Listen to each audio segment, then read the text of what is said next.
it's a fact of life that you and I are always in the middle. Every human being is born into the middle of history. We don't get to be there right at the beginning.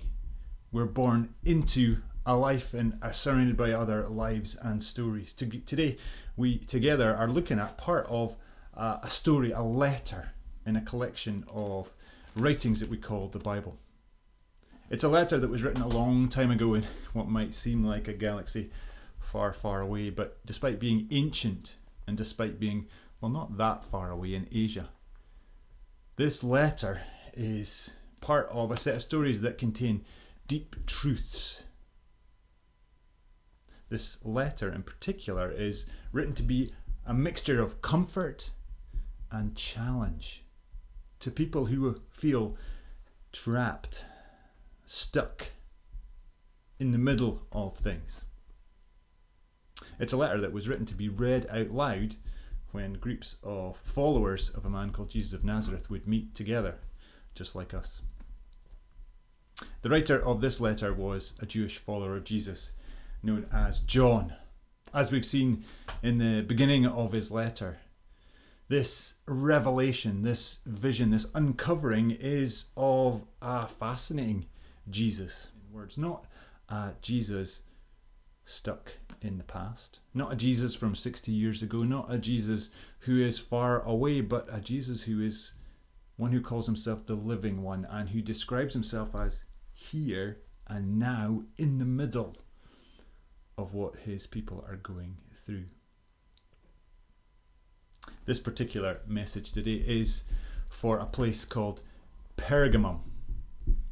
I visited Berlin recently with my family, and in Berlin there's a place in the middle called Museum Island, and it's a collection actually of museums all in one place, and some of them are the most impressive museums in the world. One in particular is known as the Pergamum Museum, and it hosts massive, it's a staggering scale of the relics and the reconstructions that you can see in this museum. It truly is an awesome place. Apparently. We didn't go in, of course. We didn't bother. We had other stuff to do. We did cycle past that a few times. It looked nice. Still got the guidebook right here. Pergamum, it seems, was famous in the first century for standing out, physically standing out. Pergamum was built on a huge conical hill that stood out from the landscape. And on the top of the hill, there was a collection of grand buildings, temples, library, the kind of thing I could have seen in Berlin. The most famous of these buildings was a temple to a god called Asclepius, and he was the god of healing. And his symbol was a snake or a serpent. Often the pushback in these stories against what God is doing is symbolized as a serpent or a snake. Alongside that temple, there were other temples, mainly to the Greek and gods and Roman gods, but also to the Roman emperors, the latest being Domitian, who had himself declared God and Lord and demanded that people would worship him. Pergamum was also famous for being the capital of the Roman province, and so the governor had his residence there and sorted everything out from there. And the symbol, or a symbol, of the Roman Empire was that their power, their control was done by the sword, and so the sword was a symbol of Roman dominance. In this message to the group of Jesus followers in Pergamum, Jesus introduces himself as the one whose voice is like a twin-edged sword. This is not a very subtle message saying that as you look up and you see the symbols of Rome and its control, there is another power, a greater power, that isn't about a shiny sword. Instead, it's about a word, a way, deep truths and realities that have more power. Jesus then quickly says those two words that can be hugely, hugely helpful in a time of pressure and a time of struggle. He says, I know. Not, I feel sorry for you, not sending thoughts and prayers. This Jesus says, I know where you have to live. I know because I am here in your midst. This story is about a God who became one of us. I am here in the middle with you. I know that you live in the shadow of a hill full of temples and symbols of pressure and temptations. There's what seems like a throwaway line. Jesus says, I know you live in a place where Satan has his throne. There are no throwaway lines in this letter. But he doesn't mean a comic book vampire castle on a hill, or that there's some sort of horror movie style centre for demon worship. The word Satan in Hebrew is the word for the accuser.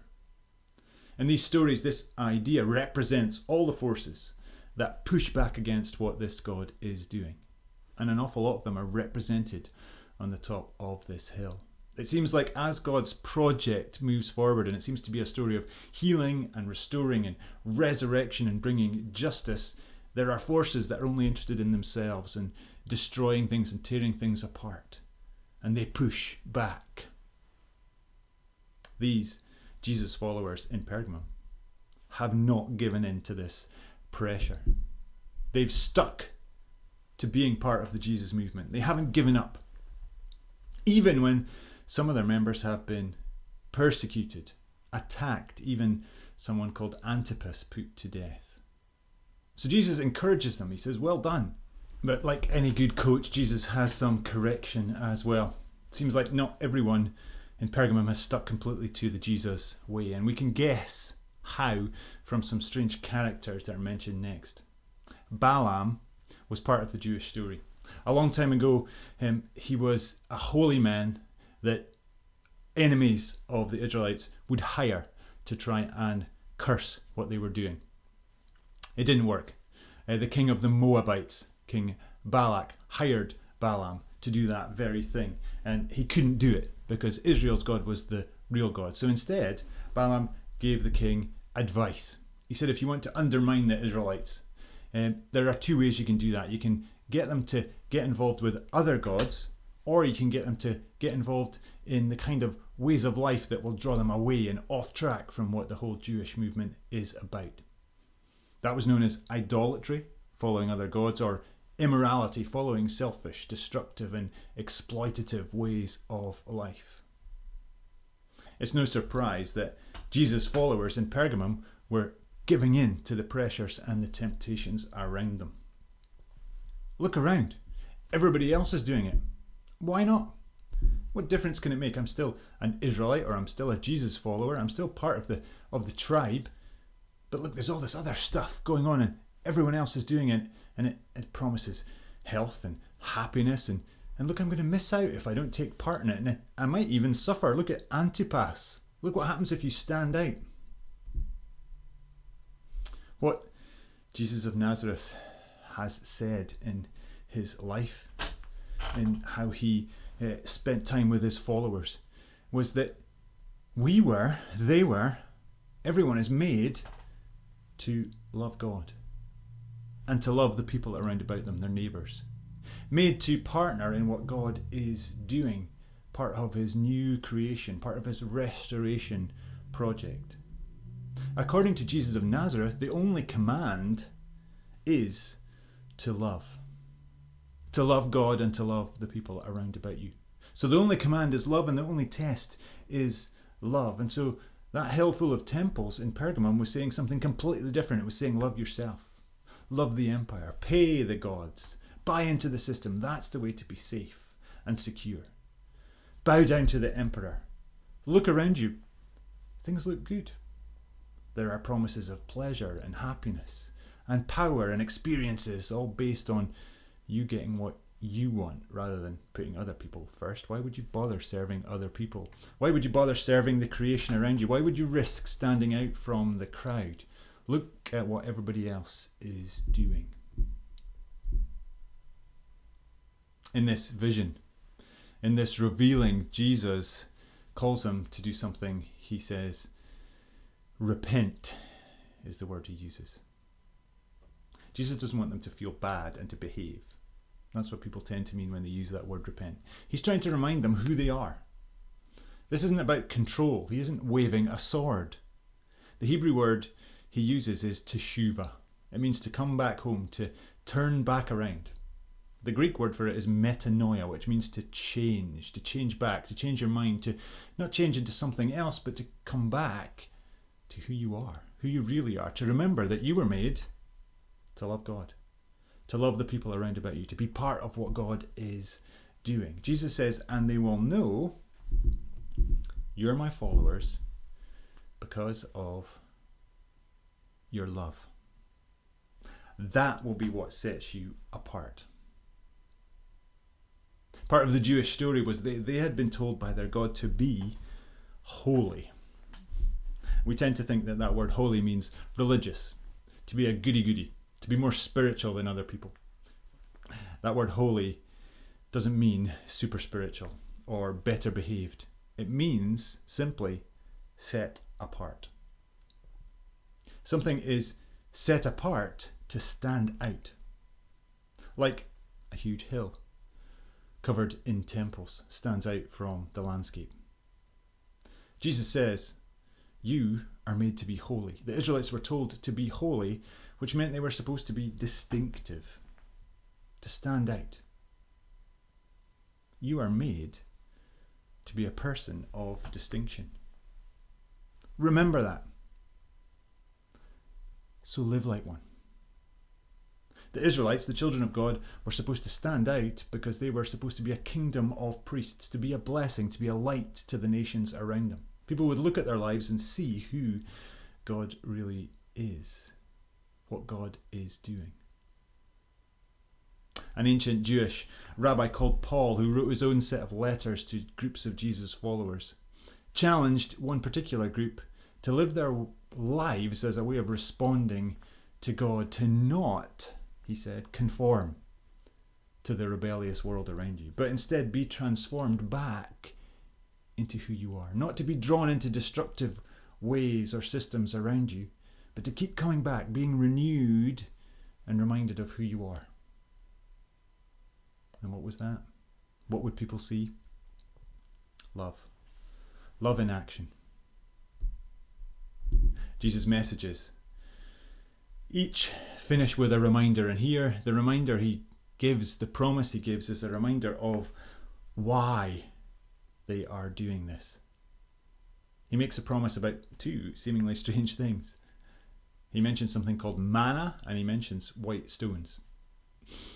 We don't really know anything about the white stones. There are plenty of fun theories, and by all means have fun searching them up, or after this ask me about them and we can discuss them. But the truth is we don't know. What we do know is about manna. Manna reminds them again of their story. Manna is the way God fed his people in the desert. Their story was a God who heard their cry, who rescued them from slavery, and then led them in the wilderness as they learned that they were not made to be slaves. Instead, they were made to be part of what God was doing in the world. And as they travelled, as they learned, God gave them daily bread, manna from heaven. This same God is here in their midst, and he knows where they have to live, and he's still providing daily bread for them, regardless of what the empire promises or threatens. Despite what the messages, the symbols on the top of the hill are saying about how to survive, how to buy happiness, how everybody else is doing things. Despite the fact that the pressure is not to stand out, but to fit in, to pay, to invest, to stay in line, to keep your head down, to feed the machine around you. Despite the messages telling you how you are allowed to treat the people around you, about what they are worth or not worth. The message is about buying in, paying your taxes, keeping your head down and bowing down, in fact, to the emperor, to the culture, to the system. Instead, Jesus here promises life. That's what the manna represents. And not just any kind of life, but real life. Life that is satisfying. Not life that's easier, but life that is satisfying, sustaining, meaningful, the life they were made for. In the desert, the Israelites learned that they were made not to be slaves, but to be partners in what God is doing. The Jesus followers in Pergamum are being reminded of exactly the same thing. And so are you and I, as we are sparked, our imaginations are challenged by this letter. You and I were not made to be slaves, to sell ourselves to any other god or any other empire or any other system. We are made for much more than that. Blessed is the one who reads aloud the words of this prophecy, and blessed are those who hear it and take to heart what is written in it.